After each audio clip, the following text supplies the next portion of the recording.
one who loves is the lover of the beloved, and one who obeys is the beloved of the beloved. If you love your master, your master loves you, those are more obedient to love him and never transcend his any injections, well, they become the most beloved. Ramakrishna was seen sometimes weeping for Swami Vivekananda when he did that fighting. It was the grace of my master. I used to go to him twice a week and sometimes weekly. The best I could, the maximum I could. And sometimes it was so happened I could not go. And he would send men, go find out why I did not come. Sometimes it so happened he took the car and reached Lahore. That is about 40 miles. Went down, stood under the office and sent a man up. And I found him down. If you love the master, master loves you most. You become the beloved of the beloved. We have not a thought of the value of love. We say we are lovers of the master, then why there are so many discord and disunion? When two women love the same thing, there should be competition of the like I mentioned last night. If a man puts in 7 hours, 6 hours, you put in 7 hours. If one man serves selflessly, you do service more than that. If one man puts in one shoulder, you put in your 2 shoulders to the wheel. This really means what is love. So for love I say, one who loves is a lover of the beloved, and one who obeys this becomes the beloved of the beloved. Who is greater? And that love should also be with a respectful mood. Once I wrote to my master letter which I said I crave not be love, your love, but that love should be within a respectful mood, limits. Sometimes out of love we transcend the limits. Sometimes we want to overrule the whom we love. That's not the way of the true love. He received the letter, put it on his best. He said, I want such a one who loves within respectful mood. So you will find one who surrenders all has no existence other than the beloved. The surrender is even above obedience. Obedience sometimes you do willy-nilly, you see. But surrender means giving up everything for the beloved. You have got nothing else except the beloved. So greater than love is obedience, mind that.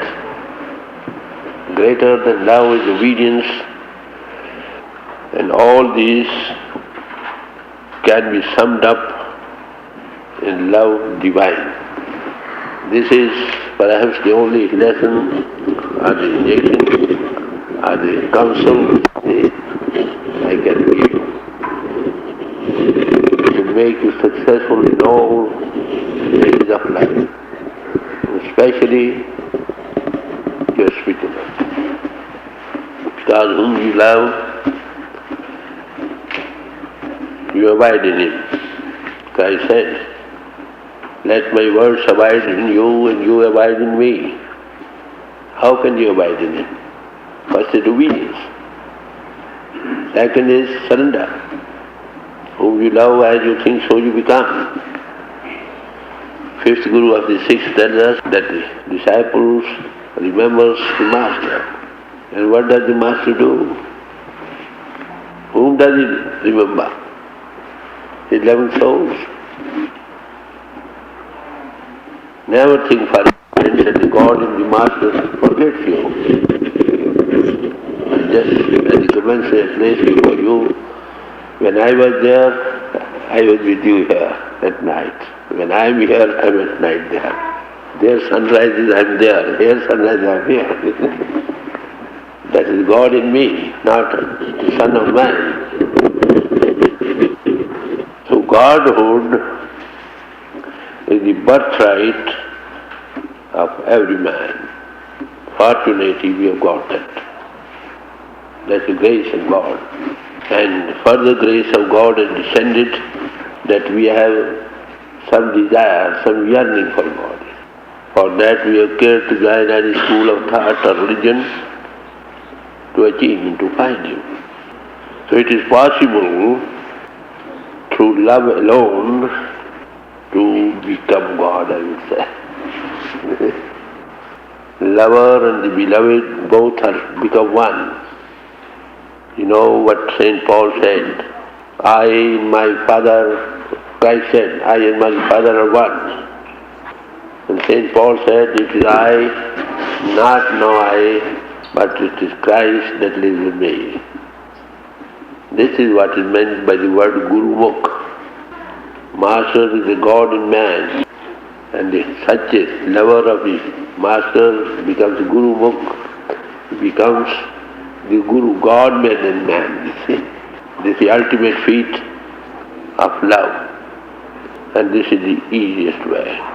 I remember now by the way it has struck me, Lord Rama, he went on exile for 14 years.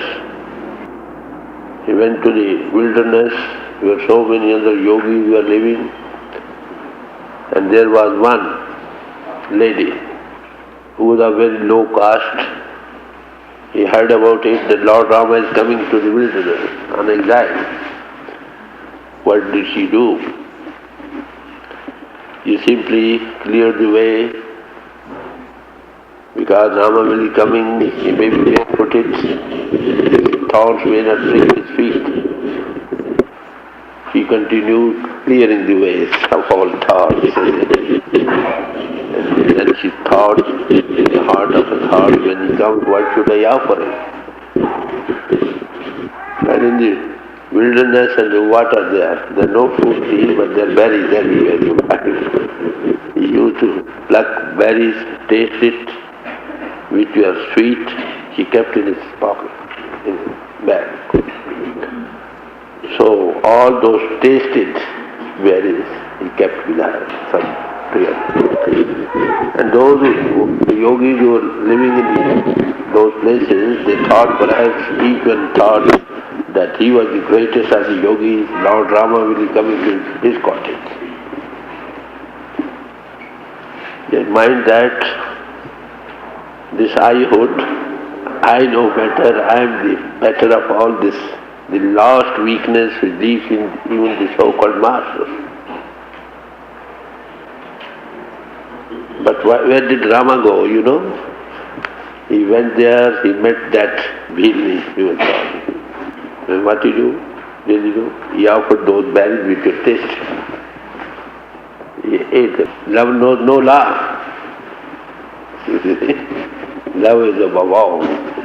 So, and those yogis living over there were doing penances for hundreds of years. Then he went over there, you see. They came up to him, will you kindly grace our cottage too? Then he went over there.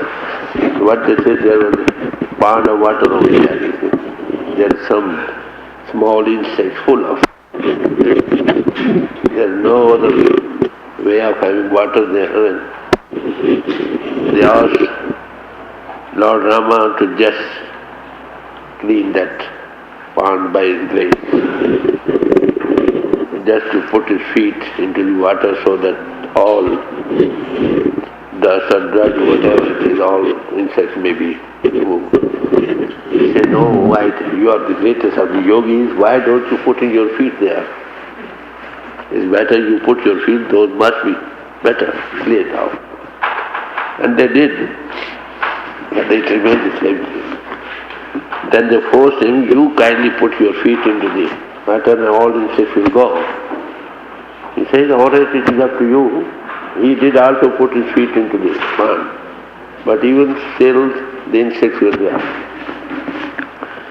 So Lord Rama had to just demonstrate the greatness of love. True love does not know any show of mind that.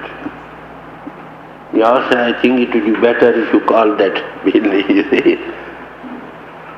let her put her feet into the water.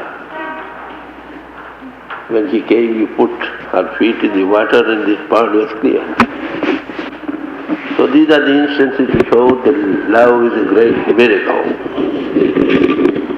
For God is love. Unless you know that. So if you love, to love only you become one with God. Whom you love, you can become one with God. As you think, so you become. But we have not seen God.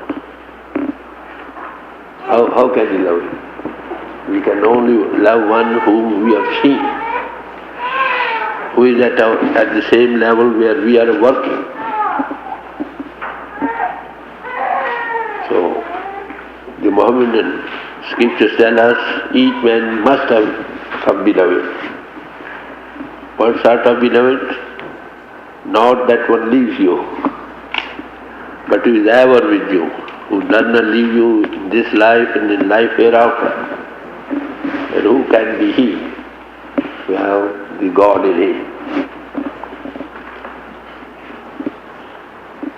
So Christ gave out, you see, gave out by example to show where so long as branches are embedded in the fruit-growing tree, they give fruit. But when they are cut off, they cannot give fruit. Then he says, I am the vines, thou art the branches. So long as you remain embedded in me, you will bear forth ample fruit. Yes? So this is what was meant by love. This Hafiz, the great saint, tells us, O God, my name is there, people call me Hafiz, but I am no more Hafiz. I am he who lives in me. So when God becomes man and his love for his beings, that man who has become one with God, that God becomes man. God in man and man in God. This is the word I have given in this message too. And who was he? My master, my son. He was man in God. To love the master and to love God. The God in him, not the son of man. So mind that there is no sadhana greater than love. All performance, outer rites and rituals, saying prayers, they are only meant for love. If you have got love, it's everything there. So there is no law higher than love. And there is no goal beyond love. Because love is God and God is love. For that, you see, God and love are identical. For who has divine love, has reached God. He is one with you. So that is why I gave out here, you see, this is a religion, above all religion. You see what the Masters had in life, taught, they gave out the very love. So no amount of intellect can fathom God. No amount of austerity can enable you to attain God. Only whom, when one loves him and loses oneself in him, then it is only the feat of the love in which you can lose yourself, where the two become one. And there is no other means, no other way back to God except through love. The question was put in John. He said, what is the remedy for all our ills? He said, love and all things can be added unto you.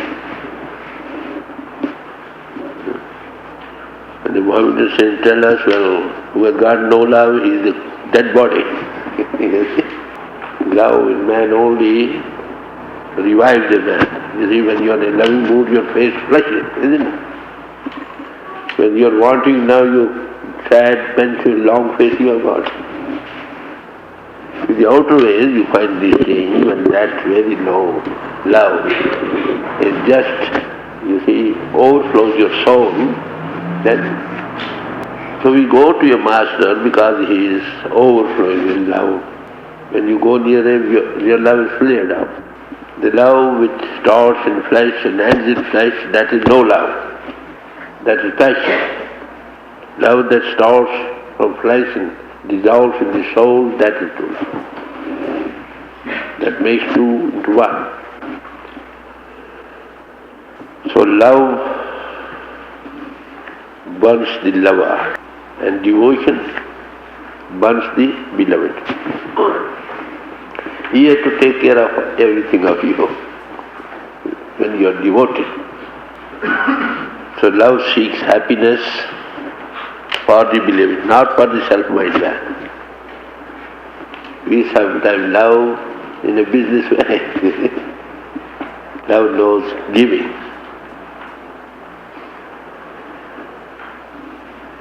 So devotion seeks blessings from the beloved. His kind look is all he wants, nothing more. He is not showy. Well, he sees the heart in you. That power is residing in you, which is just working at that hidden pole. He sees all hearts, also there with you. So love seeks to shoulder the burden of the beloved. Whatever beloved has taken up, he wants to shoulder that, help in that. And what we do, we show little, show more, and do little.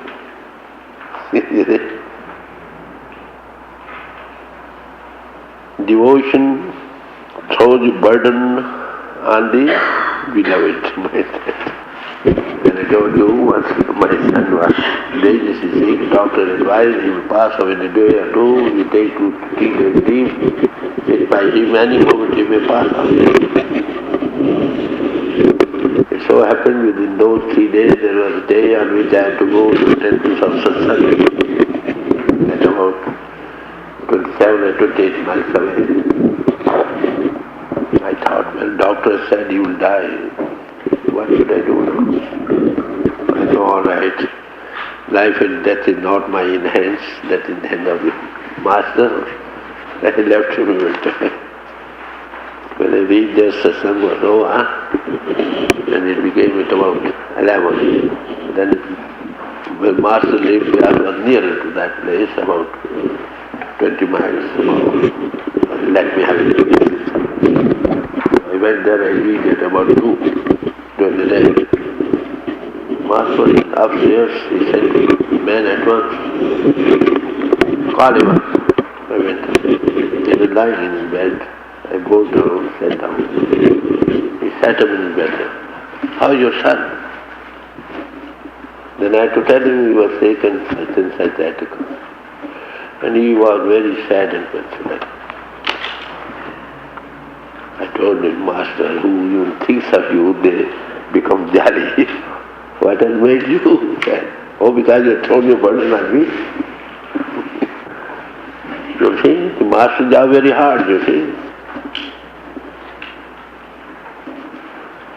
So love is, devotion seeks blessing from the beloved, but love seeks to shoulder the burden of the beloved, and devotion throws the burden of the beloved.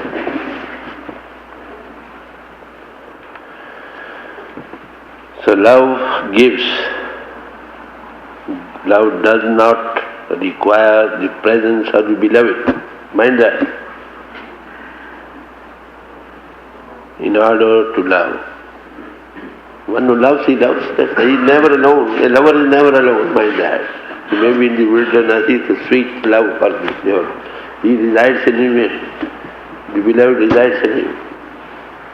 They are one another. They are near and far. So devotion asks, and love is silent. And sublime, devoid of outward expression. So such is the ideal of love, you see. What Master always referred to, love, love, love and love. Love is great blessing. So devotion expresses itself in outward things, but devotion demands the presence of the beloved to express affection to the beloved. So what is greater than love and surrender? So this is the message that has been given all along by all masters whenever they came. I am giving you no new thing. On this birthday, what you are going to celebrate, my true celebration of the birthday will lie in the fact, if you have love, have a life of love. Love and all things shall be added. To my mind, I don't feel joy at the day I was born, you see. I will feel joy only the purpose for which I meant that is complete. Then I will feel joy. I quite appreciate that you have expressed all your love, devotion or surrender that you may decide between in your own hearts. So I want you to love, you see, that will give you physical health, moral health and spiritual health. That's the only way back to God. So physically, you see, sometimes it's not possible to be everywhere. But the God in man, God in him, is everywhere, that can materialize everywhere.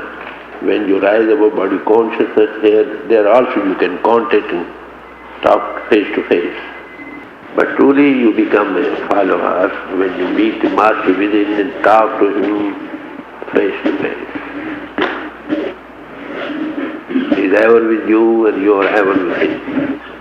So I wish you all to progress on the way. Be regular in your practices. Lead a life of love. Love does not dream of even harming anybody. If you want to know God, if you do not love the God in the man, then how can you? You know where God resides, how can you expect to know God? So this is what is wanted, you see. As I told you, love is the innate quality of the soul, you see. Love knows no duality, oneness. So I think that is why they said God is love. Love is God. So I wish you to progress spiritually, physically. I have not been here for so many years, of course. But as I told you, I was with you all along in thoughts. You know, with God's grace and with the grace of my Master, through whom he works, you remain in my mind. So long he wishes me to continue in the physical body. So this day, when you say birthday, physical birthday, I think the best way out. I don't want anything from you except love. You will be true, non-violent. You will be truly truth-speaking, truly truthfulness. You will become truly chaste because your love goes into the soul, not remains in the body. And you will have love for all. Love knows service and sacrifice. Love knows service and sacrifice. But you will be knowing give and give. No compensation. If needs be, you can have to sacrifice yourself for the good of the others. If love knows always the betterment and the good of the others, not one's own mind that. He has to sacrifice everything for the sake of others. If we but learn this very lesson, I think there will be peace in the world. Peace all around. The kingdom of God will come on earth. Yeah? Master sometimes teach by parables, sometimes by direct talks. I gave you something now, very direct. in few words, digest of that. Now I give you a parable as given in the Puranas of the Hindus. Then the god of nourishment invited all the good and the bad men. Because you see, God provides everybody, whether it is bad men or good men. He laid down, you see, very rich banquet hall. It was ready and the food was served and they were made to sit in their own rows, good one side, bad other side. Then he rose up and said, well, look here, all this what is ready and served, it is for you. Eat it to your heart's content. See that. But one condition is there, mind that. Don't bend your arms to bring the food to your mouth. Those who are less interested, bad people, you see, they always consider from their own level. They can say, if we don't bring our arms, how can we bring the food in our mouth? They considered they could not find any way out. They consider, well, look here, the Lord has ridiculed us, you see. He doesn't want us weak. You see, everybody throws blame on the one, though he does not understand properly. They left this place. There are good men there with some consideration. They thought, well, it is God who is telling you this, not an ordinary man. There must be some truth in it. Take lesson from this. If Master tells you something, he is God and he is not average man, you see. He said there must be some truth in it. We'll decide from our own levels and begin to blame the Master to the God in him. There must be some truth in it. Let us consider calmly. It's tough. No, it's very easy. Here's the food. I put in your mouth, you put in my mouth. So all are fed. These are parables. If we look for the good of others, everybody will be at ease. If we care to feed others, all will be fed. If we care to clothe others, all will be clothed. So this is what we have to learn. Love knows that. Love knows giving, service and sacrifice with no compensation. Well, this day, that's all the best of all. I think what I come to know is love. You must become conscious of yourself. God is life and consciousness. That consciousness now just enveloped by matter, you are not matter. Your spouse of light, be one with the great conflagration of life. And I think in few words I can only give you this. To the best I came to know by parallel study of religions and by sitting at the feet of my Master. He had love for all. Sometimes it so happened in his life. You see, some people rake up so many things, you see. They found a platform against him. Just talks were given here, and they had another platform. They are quite sadly here and like close by. He never uttered anything. He said, they used to say so many things, good or bad, anything like it. And poor fellows no arrangement for their food, because they had to come from here and give that propaganda against the Master. So they had to arrange for food, bringing outside. When they have given their all talks against him, he came round and the other brothers, hear me. You are here all alone, our kitchen is always ready, you have your food here. You have your food here and do propaganda against me. This is what is meant, love your enemies, you see. Without any consideration, the word I have given is the message. Practical experience. He lived it. And this is what the lesson is. He wrote to me, sometimes out of love, you see. One letter has been my very guiding all through my life. Besides, we saints come into the world. We have no easy life. He says, look here in the SATSANG, so many kind of people come out. Some come to praise, appreciate. They come to love and surrender. And others come only to find fault, to criticize. He says, if the bad man does not leave off his habit of his bad habits, why a good man leave his good habits? Well, this is all the thing I can give you. I think if you keep up to it, God will help you. Whether I am here or not, the God in me, with the Master's grace, will have it. The love knows no showing, you see. He feels at all. God gave me one or two.